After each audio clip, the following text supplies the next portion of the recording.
2025 Honda Hornet 750. Now this could be a little bit different from our usual tests because unfortunately for Gemma and I, the story of our loan for this Honda Hornet is basically full of failure.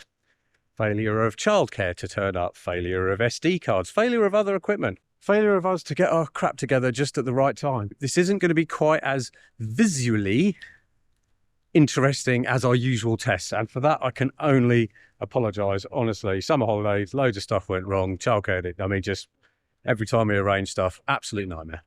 Bear with us, we're going to go somewhere else and then we'll get back and talk about this bike a lot more.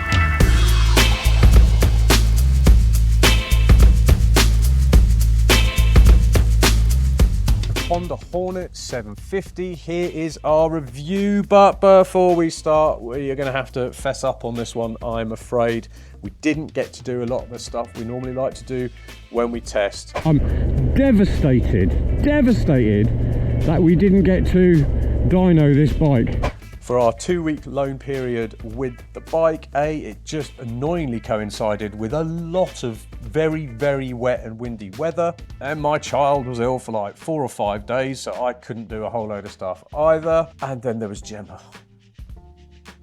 What? Just tell the people. Okay, so, well, to be fair, I was a little bit annoyed when I turned up, okay? No, not just annoyed. I was sopping wet because me, idiot, okay, hold my hands up. Well, to be fair, I'm blaming you because you told me it wasn't going to rain. But did it rain? Of course it did. It absolutely hammered down. And I was on the back of this.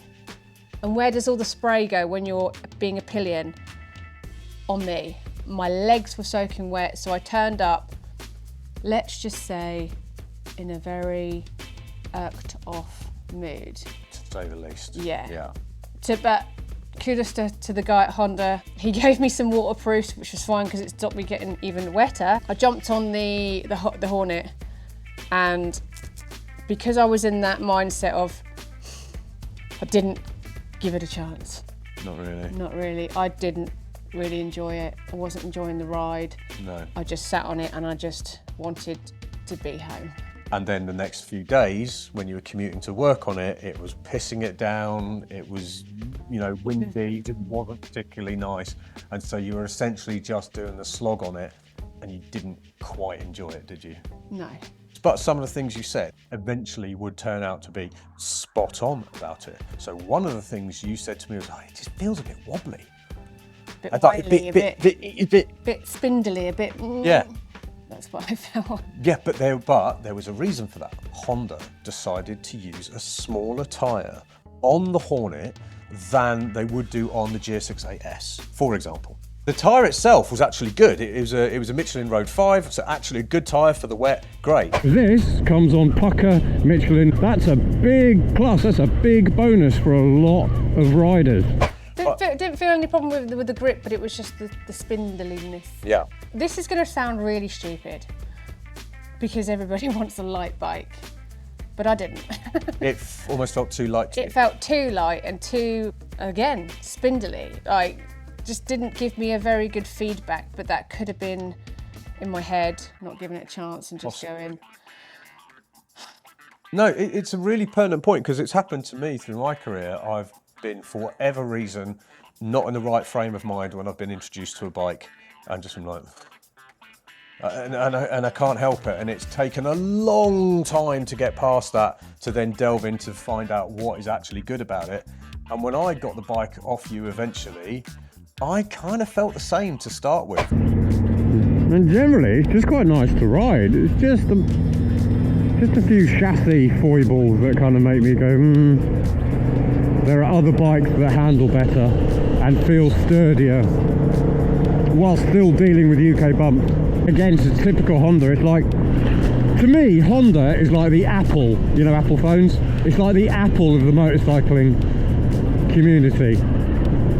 Just make everything easy, don't worry about it, don't think about anything, we've got you, just don't worry about this, we'll just make it as easy, you don't need to put any thought into anything, nothing like that, you're good. And I hope people understand what I mean when I say that. It was obviously very competent. It was obviously very well put together. It did everything you know. It went, it stopped, it goes. Sounded amazing. Sounded good. Yeah, great, amazing. Great noise from the twin. But there wasn't really. The low down to mid range was okay. It wasn't 8S hard hitting like the Suzuki 8S hard hitting. And I was really where you were. And the thing that actually bugged me the most was the smaller rear tyre, because the spindly feeling you were getting. The reason they've done that, it was like Kawasaki did it with the Versys 1100 recently, and I had a moan that they should have gone with a 190 rather than the 180. It's got a 180 on it. The tyre's good. It's a Bridgestone T31. Decent tyre. But as soon as you start to ride this a little bit harder, don't you dare look my direction. There's plenty of support from the rear, but it feels sometimes when you're right on the edge of the tyre that there isn't as much support as you'd like. And I put it down to the size because it's the 180. My own opinion is this should be a 190 section tyre on this bike. The 180 just made it feel a little tippy, a little kind of thing. But what that did do was make the steering even quicker, and that's, I think, why Honda went for that. They wanted it to have that super light feeling so people who are new to bikes wouldn't be overwhelmed by the weight. Which I wasn't certainly doing in the wet. No. Was turning quickly and getting all the, Listen, totally get it. In fact, it wasn't until the last day and a half of the loan where it went light bulb for me. And that was, there's kind of no other way of saying this, that was riding it like an absolute arsehole. One annoying thing I've just had to do yet again is turn the traction control off, because this bike is a different machine when you turn the traction control off, like so many these days. But I went into user mode, turned the traction control off, but then I turned the ignition off because I put some fuel in the bike, come back in, it's still in user mode, but the traction control is back on. What is the point of a user mode if that's what it does? There must be some way of getting it to quit it. Yeah, think you'd beat the Hornet, do you? Oh yeah, easily. I'd kind of forgotten that Hondas do this. Pulled out from somewhere, lofted it up in second gear, and it was immediately curbed. So I look quite the fool. But I tell you what, the difference turning, I mean, the engine's kind of okay with this with traction control on, it's all right, it's not too bad, it's quite thumpy, but it's very revvy. To get the best out of this bike, it needs to be revved.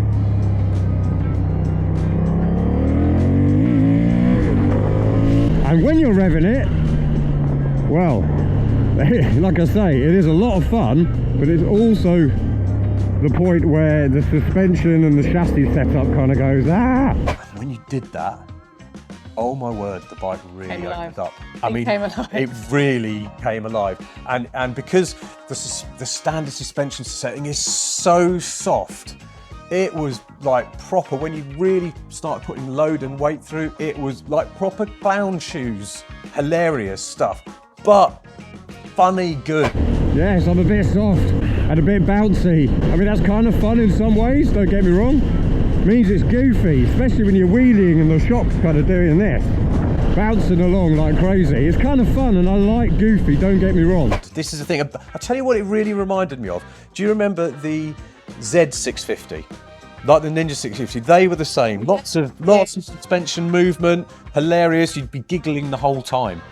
And that's what I finally got from the Hornet 750. But again, it wasn't until our last day that happened. And I thought, here it is, there's that bike, now it's really good. Now everything was kind of working as it should. There was no quick shifter because it doesn't have a quick shifter as standard. No. So we were back to using a clutch again, which seems like an anachronism these days. That. I know, it does though, who uses clutches these days? Although I will say, as great as it was, and I really did have fun on my last day on that bike. When you turn off the traction control, this is literally verging on KTM levels of silliness, which I did not expect from when I first jumped on this bike, riding it, you know, with the traction control, just to see how it was with the traction control on. The engine was alright, but it, you know, didn't really grab you. As great as it was, you don't really ride like that very often.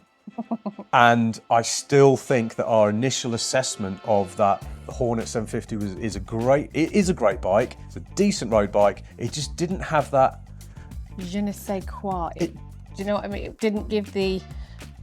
Yeah, it didn't grab you where you spend most of your time riding. Didn't really grab you at all. That's because the traction control was curbing it too much, but with it off, hello Tiger. It doesn't have the mid-range of an 8S, absolutely not, or that low-down hit of an MT-07, but it's got a good top end. And again, we go back to the 8S we had, and that would, like, you hit 3,000, 4,000 RPM on that, even if you're just going like that, and it's got a real kick to it. It gives it a real character, whereas the Hornet 750s is further up the rev range, which is, again, fine. But don't you find that with Hondas anyway, where the more revvy, the more up the revs are, the more alive it comes. But do you know what? You're exactly right. The CBR650R is like that. The CBR600's definitely like that, 100%, because it's like a barren no man's land of nothingness. Yeah. So yeah, you are right. You are right. It's definitely not a bad bike. And before anybody says, it's not because we got off the Hornet 1000 and we went on the smaller capacity rack. People should know by now. Yeah, Gemma didn't have the hump at all of getting off a 150 horsepower bike onto a 70 on. A little bit. Wasn't because of that, it was because of that, right? No, she was really I've got video of her first riding on the Hornet. It's about some of the only video we've got of it, and I could literally almost see the steam of pissed off angriness. Was like that Nicky Graham, I'm so cold and wet. So let's go back to when I test rode the XSR 7.